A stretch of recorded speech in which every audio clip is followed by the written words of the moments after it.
Scale develop नहीं कर पाए हैं कि हम ये कहें कि जो हमारे हक की बात करेगा उसको हम तख्त पे बिठाएंगे, जो हमारे हक की बात नहीं करेगा उसको फर्श पे ले आएंगे। आज बाबा साहब भीमराव अंबेडकर को अप्रैल के दूसरे सप्ताह में माल्यार्पण कर देगा, लेकिन अंगीकार नहीं करेगा। हम लोग अम्बेडकराइट हों या ना हो, अंबेडकर को अगर हम ये मानते हैं कि उन्होंने इमेंसिपेशन का, लिबरेशन का एक मंत्र दिया, एक बात कही, तो ये व्यवहार हमारा विरोधाभासी है।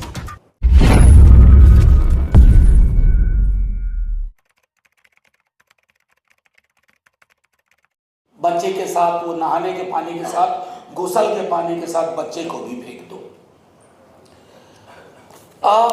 कास्ट सेंसस क्यों चाहिए आप सब जानते हैं।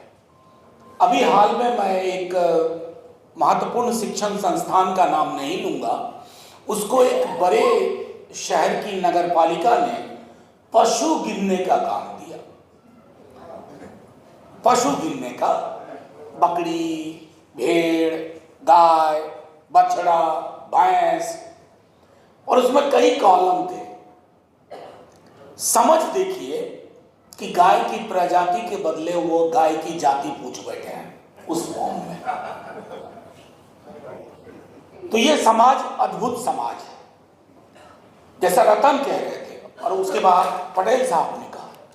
इस समाज में अगर आप सकारात्मक बात कर रहे हैं तो कई दफा आपको अकेलेपन का एहसास होगा। मैं कई मंचों पे ये बात कह चुका हूं। हमारे कई साथी, आप लोग पॉलिटिकल पार्टी से बहुत भरोसा रखते हैं, उस भरोसे को थोड़ा कम करिए। मैं क्यों कह रहा हूं ये बात? पॉलिटिकल पार्टीज को चुनाव लड़ना होता है, वो नफा नुकसान तराजू पे डालती है, और हम वो स्केल डेवलप नहीं कर पाए हैं कि हम ये कहें कि जो हमारे हक की बात करेगा उसको हम तख्त पे बिठाएंगे, जो हमारे हक की बात नहीं करेगा उसको फर्श पे ले आएंगे। वो ताकत तो पैदा करनी होगी, और उसमें पॉलिटिकल पार्टी आपका सहयोग नहीं करेगी। वो ताकत आपको अपने विचार से अलग अलग शहरों में, बहुत मुश्किल है, देश में लड़ाइयां मुश्किल होती जा रही हैं। मैंने अपने बचपने से लेके आज तक इतना धर्मांध समाज नहीं देखा था। धर्मांध, इतना धर्मांध समाज। ये समाज बाबा साहब भीमराव अंबेडकर को अप्रैल के दूसरे सप्ताह में माल्यार्पण कर देगा, लेकिन अंगीकार नहीं करेगा। ये मिसमैच है हमारे सार्वजनिक जीवन का, मिसमैच है, कॉन्ट्रडिक्शन है, विरोधाभास है। और बहुत पहले कई अवसरों पर बाबा साहब भीमराव अंबेडकर इशारा करके गए थे। हम तमाम लोग अम्बेडकराइट हों या ना हो, अंबेडकर को अगर हम ये मानते हैं कि उन्होंने इमेंसिपेशन का, लिबरेशन का एक मंत्र दिया, एक बात कही, तो ये व्यवहार हमारा विरोधाभासी है। इस व्यवहार को भी मैं सेल्फ क्रिटिसिज्म भी करना चाहता हूं आपके माध्यम से। इस धर्मांध समाज में, रतन ने कहा ना, कुंभ में अगर 40 करोड़ गए तो हर तीसरा व्यक्ति गया है कुंभ। हालांकि ये झूठ ही है, क्योंकि मेरे मोहल्ले से कोई नहीं गया, मेरे गांव से कोई नहीं गया, यानी कि मेरे गांव का वो सैंपल ही नहीं है उसमें। लेकिन अब योगी जी कह रहे हैं तो ठीक ही कह रहे होंगे, आंकड़ा तो है, जाने वालों का आंकड़ा है, मरने वालों का नहीं है। खैर चलिए, उनकी मर्जी। इस धर्मांध समाज में, बल्कि मैं आपको यहां तक कहूं, बाबा साहब भीमराव अंबेडकर को इस तरह का व्हाट्सएप बेस्ड धर्मांध समाज नहीं मिला था, जहां झूठ सच को प्रतिदिन हराता हो। उसमें आपकी हमारी लड़ाई मुश्किल होती जा रही है। पॉलिटिकल पार्टीज के अंदर भी, मैं किसी पार्टी का नाम नहीं लूंगा, जब कास्ट सेंसस की बात होती है, जैसे एक छोटा उदाहरण दूं, हालांकि उसके बाद मेरी बड़ी ट्रोलिंग हुई EWS रिजर्वेशन को लेकर के। मैंने कुछ बातें रखी थी और आज भी कायम हूं।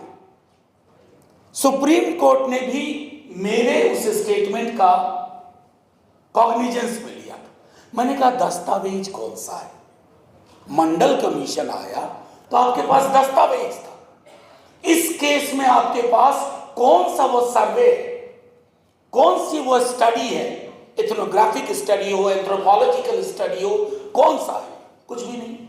व्हाट्सएप फॉरवर्ड से एक पॉलिसी डिसीजन हुआ।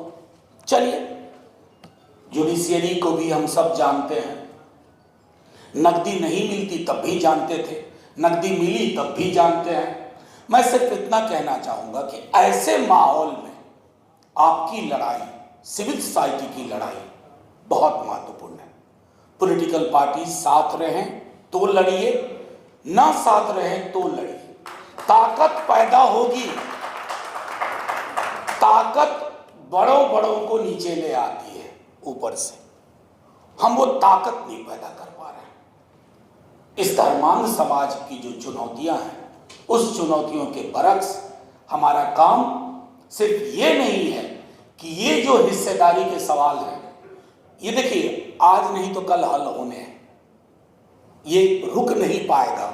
मैं सुन रहा था कई लोगों को, और मैं कहूँ, मुझे तो कभी कभी लगता है कि जिस दिन माननीय प्रधानमंत्री जी को इधर फायदा ज्यादा दिखा तो वही जाकर सबसे पहले घोषणा करेंगे, लेकिन उसके लिए भी वो ताकत तो पैदा करके उनको बताना है। अभी उनको ये लग रहा है कि मैं इसके बगैर भी बहुत पॉपुलर हूं, मुझे वोट मिल रहा है।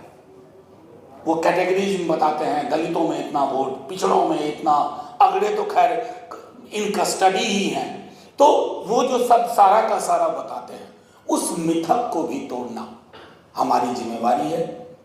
और मैं इसलिए कह रहा हूं, जो बात छूट गई कि जब ईडब्ल्यूएस वाले रिजर्वेशन का मसला आया, उसके बाद कास्ट सेंसस का, बीजेपी के कई सांसद, सेंट्रल हॉल उस समय हुआ करती थी, कहते थे सर ठीक बोला आपने, ये बात हमारे भी दिल में थी। जो बीजेपी के सदस्यों के दिल में वो बात है, वो तभी बाहर आएगी जब आपकी ताकत मजबूत होगी।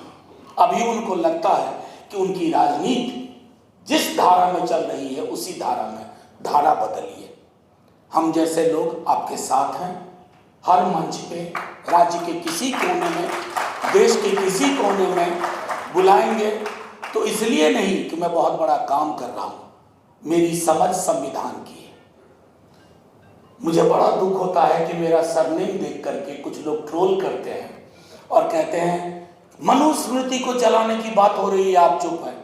मैंने कहा ये तो अच्छा को अपने हाथ से नहीं जला रहे हैं। मतलब देश को क्या बना दिया। जिस साल में पैदा हुआ, अपने माता पिता से जब बात होती है, उस तरह के हालात नहीं थे। मतलब उल्टे पांव की ऐसी खूबसूरत यात्रा हमारे देश ने की है। 70 साल में कहते हैं ना, रतन बोल रहा था 70 साल, 70 साल में हम उल्टे पांव की यात्रा पे नहीं थे। कुछ अचीव किए, कुछ नहीं किए, लेकिन अभी तो उल्टे पांव की यात्रा में। और जब पूरा का पूरा समाज पीछे बिना देखे चलता है ना, तो वो गड्ढे में गिरता है। निकालने का काम आपका, हम साथ में हैं। जय हिंद।